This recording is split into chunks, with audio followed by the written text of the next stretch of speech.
So this is, another quote on beauty, because just so many people, great people we love to think about all the time, have commented on it. Thoreau said something like, the highest way to affect the order of the day is through the production of beauty. I'm paraphrasing, but that's why I often think I'm interested, not as an artist, in curating and somehow offering beauty in the acts between the acts, right? So it's not just the acts on stage or the, curated part of the program, but how can, the pre-performance reception be beautiful? How can the space be beautiful? How can the program be beautiful? But also, if, I want to live life as art, how can I bring beauty, whether it's through what I'm wearing or how I'm, what I'm offering, or, food I might bring something. Like, how can I make the space a little bit more beautiful that after I've left it or when I'm in contact with it?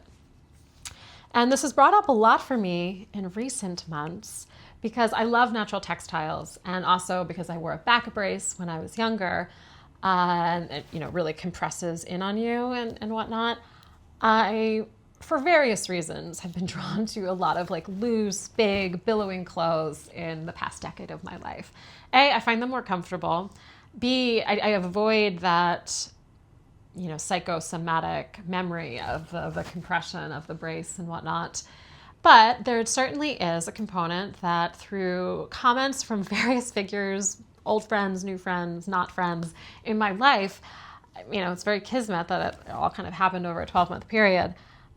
I do hide behind these kind of fantastical, big, flowy dresses because it's a way for me to stay in that place of being kind of the whimsical little girl, rather than having to be an adult woman in a certain sense, not in a taking care of myself sense, but in a visual sense, because I realized many things through this, but there's a fear in me that I won't be seen as beautiful as an adult woman, but I can, since I'm short and small, can play the cute little girl. And I mean, at the end of the day, I dress for myself. I'm not going to dress for any particular person. And I'm drawn to natural textiles. They tend to, lend themselves to these, caftany things. But, I'm going to want to wear probably a lot of caftans when I'm in my 60s and 70s. Maybe I should change it up, And so it's been, as superficial as it sounds, a very tender thing to consider over time. That, what am I actually kind of hiding behind in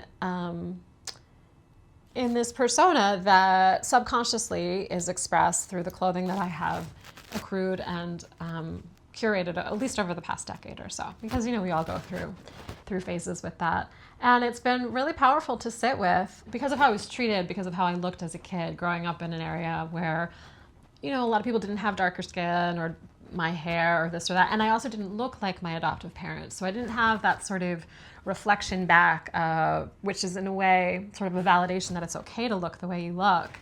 I've always felt that there was something wrong with me, like this inherently ugly thing about me, that when the clothing piece would get brought up to me as like, why do you dress that way or this or that, even if it wasn't said, what I was hearing or feeling from that was a criticism of my physical appearance. As a creative, I see sartorial expression as just an extension of myself, of the kinds of materials I want to invest in, the kinds of designers or artisans I want to support, and also like what I want to expose myself to, polyester, all that stuff. Like, I don't want that on my body because I can avoid it, because the skin is the largest organ and you're absorbing all those chemicals, and that's a whole separate practical matter. What am I actually really fearing? It's a fear of that I will be rejected and not seen as this more like womanly type figure. So I lean into that which is safe, which is known. We all do this, whether it's for how we wear our hair or our makeup or our jewelry or what we eat, or sometimes it's through, being very overly passionate about what social or political things we're posting about, and like having that be such an indelible part of our identity or what we do or where we went to school. And so nothing wrong with any of that. Everything compresses into identity. But if you believe that beauty is ultimately the expression of the spiritual, it can manifest in many different ways. And it can evolve over a lifetime. And as hopefully we evolve, that range of how the beauty expresses itself will, if we're being truthful and honest and surrendering to the process of living, which is to say evolving, it will change over time.